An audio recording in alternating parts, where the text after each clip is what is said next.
La fécondation in vitro est une technique avancée de reproduction assistée lors de laquelle les ovules sont fécondés en laboratoire par les spermatozoïdes du conjoint ou d'un donneur. Les embryons obtenus de cette fertilisation seront transférés dans l'utérus de la patiente. Ce traitement se déroule en 4 phases.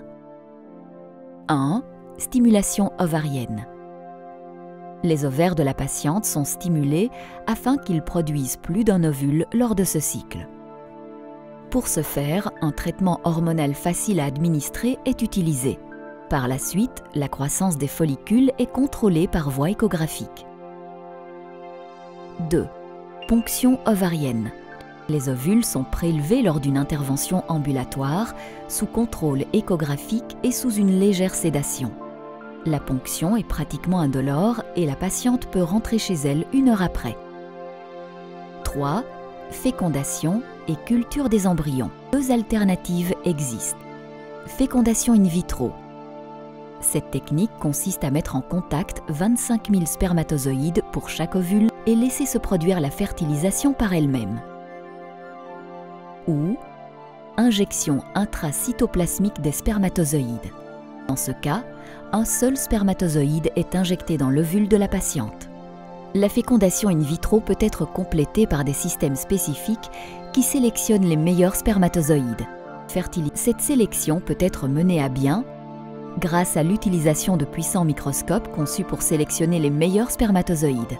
C'est ce que nous appelons la technique IMSI, injection intracytoplasmique des spermatozoïdes, qui a été introduite de façon pionnière par Hinefib en 2009 et qui grossit l'image du spermatozoïde jusqu'à 6000 fois. Grâce à la technique MACS, sélection cellulaire immunomagnétique, par laquelle l'utilisation de colonnes d'aimants permet de rejeter les spermatozoïdes en voie de dégénérescence.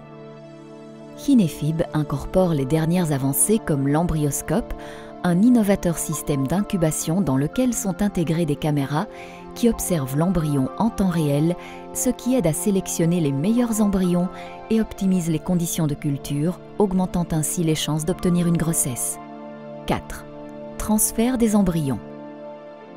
Il est réalisé 2-3 jours après la fécondation. Cela consiste à introduire les embryons au moyen d'un fin cathéter dans le fond de l'utérus. Il s'agit d'un procédé indolore qui permet à la patiente de rentrer chez elle quelques heures après. 5. Congélation des embryons. Si tous les embryons obtenus lors du processus de fécondation n'ont pas été transférés et si les embryons restants ont un bon aspect morphologique, ils seront congelés pour des cycles postérieurs. Dans le cas où ils présentent une mauvaise morphologie, ils sont maintenus en culture séquentielle et s'ils se développent au stade de blastocyste, ils seront alors congelés.